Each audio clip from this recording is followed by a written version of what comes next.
मंच पर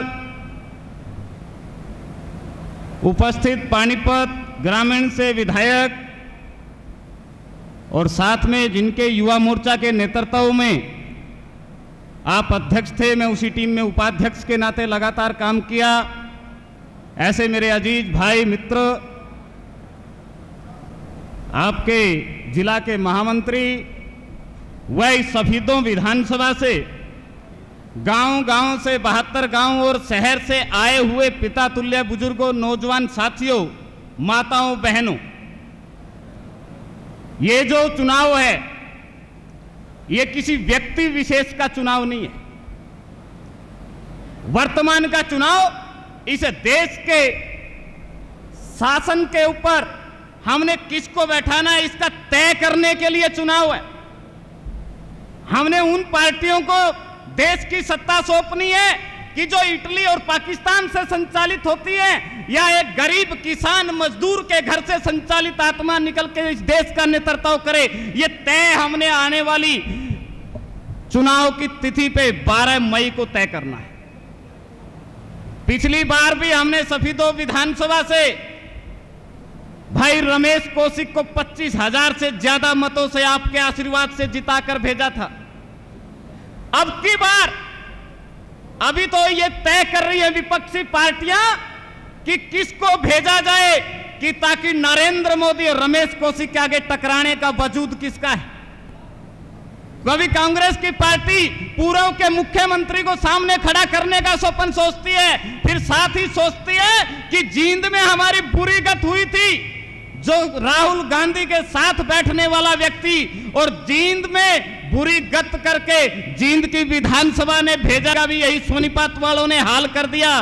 तो नरेंद्र मोदी का जो नारा है कि भारत कांग्रेस मुक्त बने, उसको साकार करना सोनीपत से प्रारंभ होगा, वो सफीदों और आपके आशीर्वाद से प्रारंभ होगा। बुजुर्गों, नौजवान साथियों, हमने ये तय करना है कि हमें दोबारा से आज पूरा विश्व इस देश के प्रधानमंत्री के नेतृत्व में चलने को तैयार है।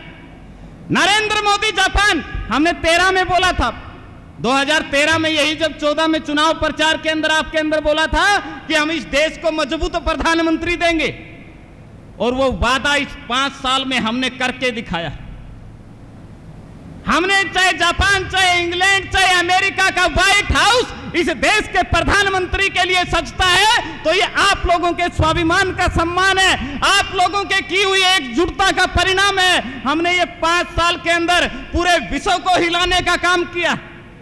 अब आने वाले 5 साल के अंदर भारत हर स्थिति में इस देश की विश्व की सिरमौर सत्ता बने, इसलिए ये देश का चुनाव है। इटली वाली मैम के बेटे को प्रधानमंत्री बनाएं, इटली को खुश करें, इसलिए ये इस देश का नेतृत्व के चुनाव करने का समय नहीं है। बुजुर्गों, नौजवान साथियों, इस जींद जिले को इस 5 साल के अंदर अपार पैसा हमको मिला है। पहला सांसद लंबे अरसे के बाद हमें ऐसा मिला था कि जिसने लंबे काम, 9 नेशनल हाईवे जोड़ने का काम यदि जींद के साथ पहली बार हुआ है तो इस वर्तमान नरेंद्र मोदी जी की सरकार में हुआ है। अनेकों प्रकार की बड़ी समस्याएं थी, चाहे सोनीपत में रेल कोच फैक्ट्री की समस्या थी, हमें उद्योग आने वाले समय में, कई बार ये होता है कि आज उद्योग लगा वो इतना जल्दी दिखाई नहीं देता, इसलिए हमें ये तय करना कि ये जो विकास की गति है, हम केंद्र से जितना भी पैसा लाने में एक मजबूत व्यक्ति हम विधान लोकसभा के अंदर जब भेजेंगे, तो हम आने वाले समय में जब देश का विकास होगा तो ये सफीदों इलाका भी पिछड़ा नहीं रहेगा। इसलिए ये 12 मई का दिन हमारे लिए सफीदों के बिछड़ापन को समाप्त करके देश और प्रदेश में दोबारा से भारतीय जनता पार्टी कमल का फूल खिलाने के लिए चुनाव। भारतीय जनता पार्टी मित्रों कभी व्यक्ति के नारे के साथ राजनीति नहीं करती। यहां पर हमेशा नारा लगता है भारत माता की जय, और हमारा एक ही लक्ष्य है कि विश्व के सिरमौर पर भारत को बैठाना।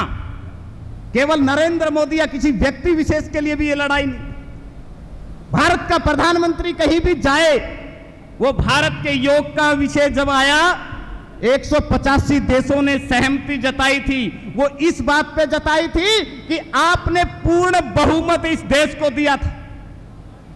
185 देश जहां भारत की संस्कृति का सम्मान कर रहे थे, वहीं कांग्रेस के लोग भारत देश में, भारत देश का खाने वाले लोग इस योग की संस्कृति का अपने देश के अंदर विरोध कर रहे थे।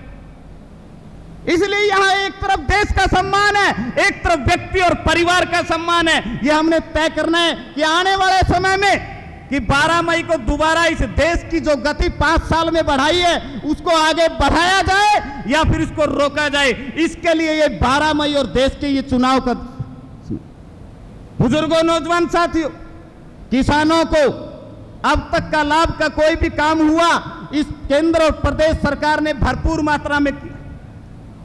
हमें चाहे मजदूर हो, चाहे किसान हो, चाहे महिला हो, हर किसी को सम्मान देने का काम।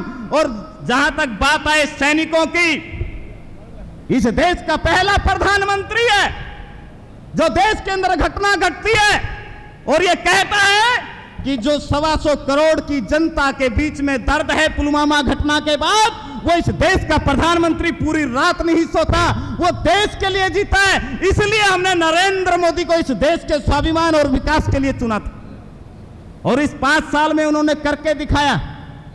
तो इसलिए सफीदो विधानसभा के गांव-गांव से आए बुजुर्गों, नौजवान साथियों से सभी से एक निवेदन है।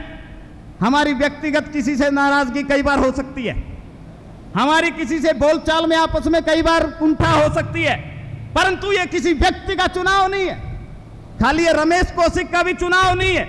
ये इस देश के अंदर दोबारा से 400 पार करने में सोनीपत पीछे ना रह जाए।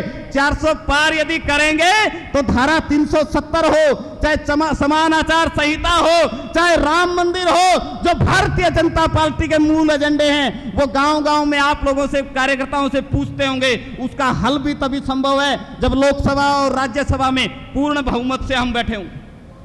इसलिए बुजुर्गों, नौजवान साथियों, आने वाली 12 मई को हम सब इस देश के लिए और हमारे देश के विकास के लिए, अपने सफीदो इलाके के पिछड़ेपन को मिटाने के लिए, अपने इलाके की विकास की गंगा को आगे लगातार बढ़ाने के लिए ये चुनाव 12 मई का है। और हम सफीदों वाले पहले की तरह, हमने पिछली बार 25,000 से जिता के भेजा सांसद को, अगले चुनाव में 50,000 से हम जिता के भेजें। इस कमर को खींचने के लिए आज की ये बैठक पन्ना प्रमुखों की रखी गई है। ज्यादा लंबा ना बोलते हुए आपसे यही निवेदन करूंगा कि 12 मई को और 23 मई का जब रिजल्ट होगा तो यहां पर आने वाला, चाहे कोई पूर्व मुख्यमंत्री हो, चाहे कोई कैंडिडेट आए, सबकी जमानत जब्त करने का काम सफीदों से यह हुंकार करेगी। जय हिंद, जय भारत।